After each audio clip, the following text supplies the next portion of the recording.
Hello and welcome back to What If a Billionaire Invested in the Vanarama National League.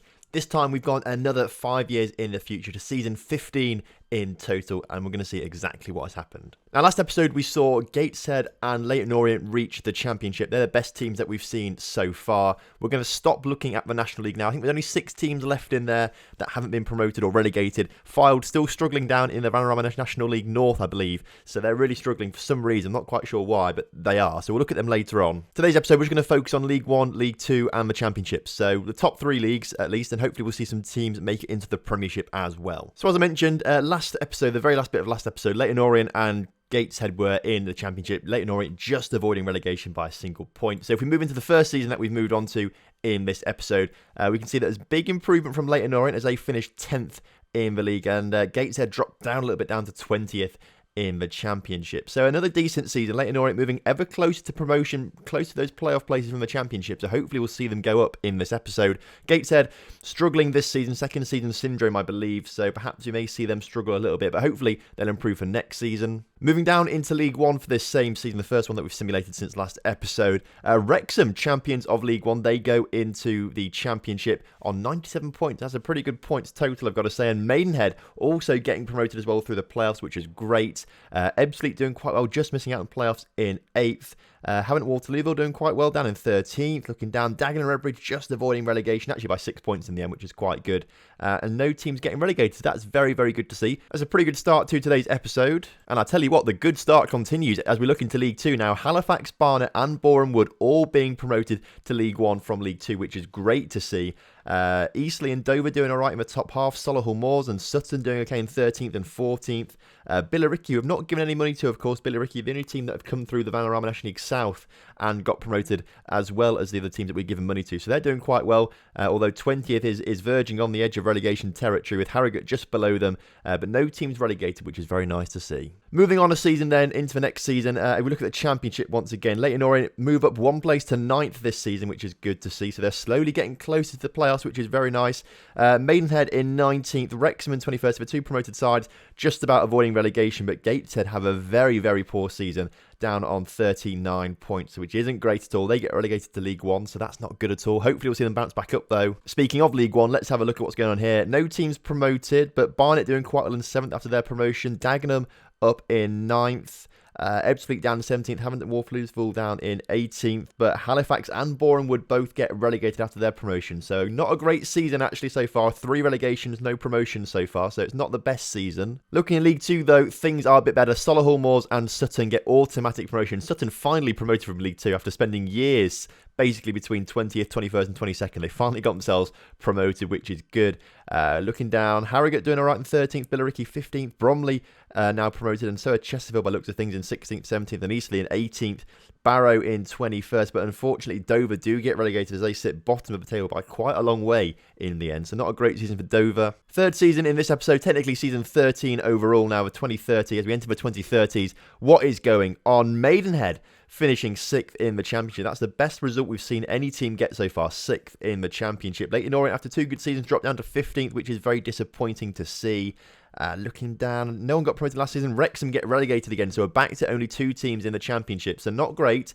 Looks like it's going to take a bit more time to get to the Premiership. Although Maidenhead, were they in the playoffs? In fact, they were in the playoffs, Maidenhead, weren't they? If they came 6th, that's inside the playoffs. So that's the first team we've seen get to the playoffs of the Championship and the closest we've seen someone get promoted. Into League 1 though, and next season we are going back to 4 teams in the Championship as Ebbsfleet and Dagenham and Redbridge get promoted, which is good to see. Gateshead on their relegation go in 4th. So they nearly went straight back up again, but unfortunately lost down the playoffs to Dagenham and Redbridge by the looks of things. Barnet in 12th, looking down. Sutton, once again, avoiding relegation in 18th this time, but avoiding relegation in League 1, which is good for them. Solihull Moors, just as other playoff points by 3 points, but Havant and Waterlooville do get relegated back to League 2. Having a look in League 2 now, Halifax go up as champions and Hartlepool go up as 2nd in the table. So another 2 teams getting promoted to League 1, which is great. Boreham Wood lose out in the playoffs, which is unfortunate.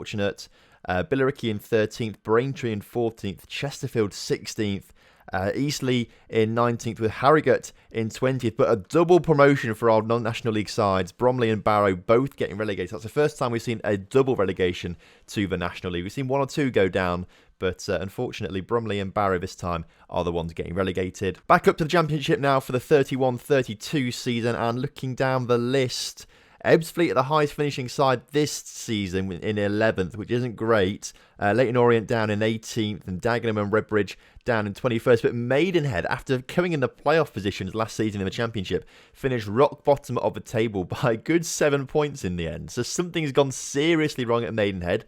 So we might have a little look at them at the end of the episode. It might tell us a little bit of what's gone wrong, but not so great to see so many teams that far down the table, but good show from Ebbsfleet. Imagine if it's Ebbsfleet, the first team to get into the Premiership from this whole experiment is Ebbsfleet. That would be incredible, I think. Looking into League One now, and Wrexham back promoted to the Championship, coming second in the table. Barnet miss out in the playoffs, coming fourth, missing out in playoffs to Preston, though Hartlepool finishing just outside the playoffs. So some good performances once again. Sutton and Solihull Moors down the bottom half. Gateshead down in 19th, so that's really not very good. They've had a bit of a demise, had a bad season in the Championship, got relegated, a decent one in League One, but then they've fallen by the wayside again, down in 19th, and Halifax are getting relegated from League One. So a few teams now, there's a lot of movement, actually, I've got to say. More than I thought, and more than I thought going down. I didn't expect many teams to go down at all, but it's clearly happening. Looking to League Two then, and Borehamwood get promoted, finishing third in the table, which is great to see. Aldershot and Maidstone just finishing outside the playoffs alongside Chesterfield, actually. Billericay in 12th, Havant and Waterlooville in 16th, Harrogate down in 21st, Braintree in 22nd, but Eastleigh do get relegated. Only on 17 points and conceded 100 goals. Now that is an abysmal season. Only won 3 games the entire season. Cheltenham, Shrewsbury and Billericay, and lost 35. I mean, if you've seen a worse season than that in Football Manager, in the Football League, English Football League, please do let me know, because I don't think I've seen a worse season than that. We may have to look at them to see what's gone wrong. And then the final season for this episode, let's look back in the Championship. Leyton Orient finishing 7th, just outside the playoffs. So we've seen teams on the cusp of getting promoted to the Championship, or the Premiership rather. I reckon next episode we will see a team go up. But I've said that every episode so far, so it might not happen. But Leyton Orient finishing just outside the playoffs. Wrexham on their promotion in 15th, which is good. Ebbsfleet down in 20th, and Dagenham and Redbridge relegated this time in 23rd. So 3 teams left in the Championship unless someone gets promoted from League One. And Maidenhead have been promoted back into the Championship from League One. So we're back up to 4 teams for next season. Maidenhead, of course, the team that have done the best so far, finishing 6th in the Championship. Hopefully they'll replicate that next episode and go one further and get promotion. Solihull Moors looks like they missed out in the playoffs, which is unfortunate. Barnet and Borehamwood and Hartlepool all mid-table, with Sutton avoiding relegation again, and Gateshead once again getting relegated. Another relegation. They're back to League Two now after being really hype in the Championship. They were the best team for a long time to start off with from this experiment, but they've gone downhill quite quickly, so we'll definitely look at Gateshead. And then finally, looking into League Two, Salford getting a promotion from League Two. Now I think they must have just got promoted from the National League last season, been promoted once again, so good stuff for Salford. They've been on a bit of a journey. They went right up to League One, I believe, then dropped all the way back down to the National League, and they've been there for a little while actually. And now they've seemed to have come back again and getting promotion to League One. So that's good to see for our experiment, at least, with Billericay just missing out in the playoffs alongside Maidstone. A few teams mid-table, Aldershot and Harrogate. Havant and Waterlooville and Braintree do get relegated though, which isn't great to see. 2 more teams getting relegated, but hopefully we'll see them bounce back up pretty quickly. Havant and Waterlooville, I believe they've been around and bouncing up and down a little bit. Let's click on them quickly. Let's just see what they've been doing recently. If we go to their club overview, you can see they did actually get up to League One, as we said, League One at one point, but have dropped down and been relegated once again. So quite the yo-yo, quite the journey for Havant and Waterlooville. Hopefully we'll see them bounce back up again pretty soon. Rich finances still, but a regional reputation. Let's have a quick look at their club details. Finance-wise, still got 300 million in the bank, so they should be fine for money, I've got to say. Facility-wise, it looks like they've put a fair bit of money into their facilities, with 16 out of 20 training facilities and 12 out of 20 youth facilities. So they're improving those slowly. I would have thought we'd see a little bit more from them, but I reckon with those kind of training facilities, they should be okay for players. If they can increase the youth facilities and the youth recruitment and junior coaching, they could be pretty good for having a good youth system in the future. Now, I do want to look at Fylde in the National League North. We gave them the only thing I can think of is why they're doing so badly and they cannot get out of the National League North is because I've not given the monies for some reason. Perhaps I just forgot. It just skipped. But as you can see, they survived for a while, Fylde. in this first episode. In the second episode, they got relegated, and they've struggled, I've got to say, in the National League North for quite a while. So, to be fair, I see okay finances. Perhaps that does mean I forgot to give them money. If we look in their club finances, yes. You can tell by that, with only £143,000 in the bank, I must have somehow missed them out when I was giving every club a billion. So that's why Fylde have done so badly. That's bad on my part. If you're a Fylde fan, I do apologise. Perhaps in the future we can do something else and just focus on Fylde instead to make them really good. We said we'd also have a look at Salford, didn't we? Salford have been up and down quite a bit in this experiment so far. In the only 15 years we've done, they've had quite a few promotions and quite a few relegations. So again, we saw them go up pretty early on actually in the experiment. So in the first few seasons, end of the first episode, I think they went up third in the National League. Promoted straight away again from League 2 into League 1, relegated it 2 seasons in a row. Struggled in the National League for a while and have finally got promotion from the National League and then once again from League 2 in this past season. So let's have a quick look. Again, they've got 2-star regional reputation, rich finances. How are things looking with their money? They're down to 4.2 or 420 million actually, not 4.2 million. So again, a lot of money in the bank. They've not really invested, I've got to say, in facilities. 10 and 10, I don't think they would have invested that much. That could be pretty much what it is in real life. I know they've put in money in real life, of course, to the club facilities, but I don't think they have in this. And that's potentially why they had, the spurt with the money, but then because they couldn't sustain that level of player and they couldn't improve their players, they just dropped back down again. Now they're slowly starting to grind their way back up a little bit. Now, Gateshead, relegated from League 1 once again. Now, we looked at them last episode. Now, they had some financial issues last episode, I remember. We couldn't really see much about them. What I do want to have a look is how much money they're spending on players, for example. So, they're still rich, still got 2-star regional reputation, but as you can see, upward trajectory and then dropped all the way back down again. They're one of the first teams actually to get promoted back in this experiment. So they did pretty well for themselves back in one of the first teams in the 2018-19 season, the first season. Went up pretty quickly into the Championship. Did quite well in the Championship, but have dropped back down recently, which isn't great. Finance-wise, only 240 million left in the bank, so the lowest we've seen out of all the clubs so far. They've invested a bit more in their facilities than they have last time, but no new stadium like we saw with Leyton Orient. Let's have a look then at their transfer history. I'm interested to see what kind of money they're spending. So this season, only 225,000. There's nothing the season before that. 2.7 million the year before that. I think the season with no money was perhaps one they could have been. Actually, that can't have been because it was last episode they got banned or had an embargo, didn't they? 2.7 million, 20 million spent there. Now, that was in the 2029-30 season. I think they could have been in the Championship still then. To spend that kind of money in the Championship and not do particularly well, that could have been the season they got relegated. That is quite poor, I've got to say. Who is the biggest spend? 5 million on Matthew Boyce and 4.4 on Liam Walsh. So, I mean, not bad players. Liam Walsh, I know, can be a Premiership quality player because I've had him in previous saves. I know he's quite good. Either way, though, it's a lot of money to be spending and not doing particularly well. With 10 million the season before that, 16 million in the season before that as well, and They do seem to spend a lot of money, I've got to say, and they don't sell a lot of players either. So they've got a massive outgoing in terms of transfers every season, which it could be quite an issue. £1 million spent there, back into the below £1 million now for a lot of these seasons. So they've obviously 1.5 million there in 2021. So that must have been League 2, League 1 sort of spending, which is massive for that kind of level, I've got to say. But looking through, they seem to spend a fair bit. Looking at how much the clubs spend on salaries in League 1 every single season, I thought Gateshead would be at the top, but they're only spending 5.16 million. It's Maidenhead that's spending nearly 20 million a season on their wages in League 1, which is ridiculous. To compare, Scunthorpe only spend 1.46. I mean, other big teams in Peterborough, they're sort of renowned for big spenders of League 1, but only 2.8 million there compared to a lot of other clubs. Boreham Wood down on 4.46, Birmingham on 4.7. I mean, 20 million is. The second best or second highest spending side on wages is Sutton, and that's 8.29. 20 million on Maidenhead.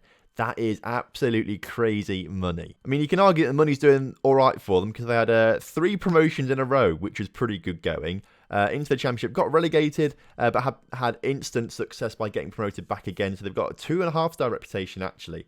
Let's have a look at their club details. Finance-wise, £260 million left. Facilities, looks like they've heavily invested in those facilities, actually, looking at that. Really, really good stuff there. So that's perhaps why they're doing so well, actually. Maidenhead, I really think they could be the first team we see get into the Premiership, if they sort out their players a little bit. I think they're spending a lot of money for the quality of players. It only came second in League One, so they can't be that good players, really, for spending the money on. So I'm interested to see what happens with Maidenhead in the next episode. And then the final team I want to look at in this episode is Leyton Orient. So, of course, we saw them do pretty well last time. We've got a lot of players on loan, actually, looking at this. A lot of players on loan, which is perhaps why they've done so well. Looking to that overview, the only team that have done pretty well and not been relegated. They've had quite a few seasons in the Championship now. 3-star reputation. That's the highest reputation we've seen. Of course, the Laurie Cunningham Stadium is their new one that they've built a few seasons ago now. Finance-wise, they're looking quite low. £110 million left. So they really are spending. If they don't get into the Premiership pretty soon, I think they'll really struggle, actually, and may drop down a few leagues. They could really struggle, actually. If they don't make this £100 million last and get promotion, they could struggle. But they have spent massively, looks at things, on their training facilities, youth facilities. Really, really good stuff. 17, 19, 14, 14, 14. That is top stuff, to be fair. That should carry them through, I'd imagine. You know, if they've got good youth recruitment coming through and they can really develop some good regens, they could have a pretty good side in the future. Their training facilities are really good as well, so that will really help attract the better quality players and develop their players better as well. So there's good signs here.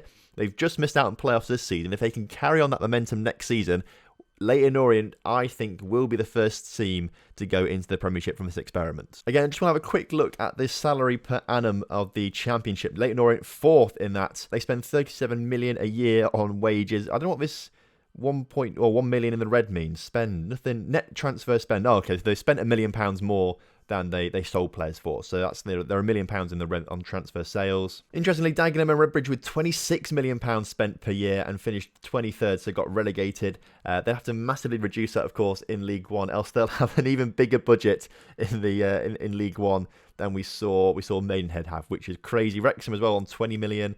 Ebbsfleet have got 19 million. So some big wage budgets, I've got to say. And some smaller ones actually down in the Championship compared to what other teams that we've given money to are spending. So it's massive stuff, I've got to say. Ebbsfleet as well, I've just noticed, with their lowest attendance. I mean, these teams that we've given loads of money to, the fan base hasn't really grown with it, as you can see. Ebbsfleet only getting 3,000 fans, or nearly 4,000 fans in the Championship. Not great. Dagenham only 5,000, Wrexham 7, and Leyton Orient 9,000. So, but only, to be fair, Preston only get 10,000 and Barnsley 12,000. So it's not miles off, or at least Leyton Orient aren't miles off. The other two, I suppose they are. But this is definitely interesting stuff, actually. We'll look at this more next episode as well. I think that'll be quite interesting. But next episode, we'll probably go another 5 years in the future, I think. And hopefully we'll see a team finally get to the Premiership. So thank you very much for watching today's episode. If you enjoyed it, make sure you do drop a like on the video for me. Subscribe to the channel if you're new around here with notification bells turned on so you never miss an episode. And I'll see you next time for some more billionaire action.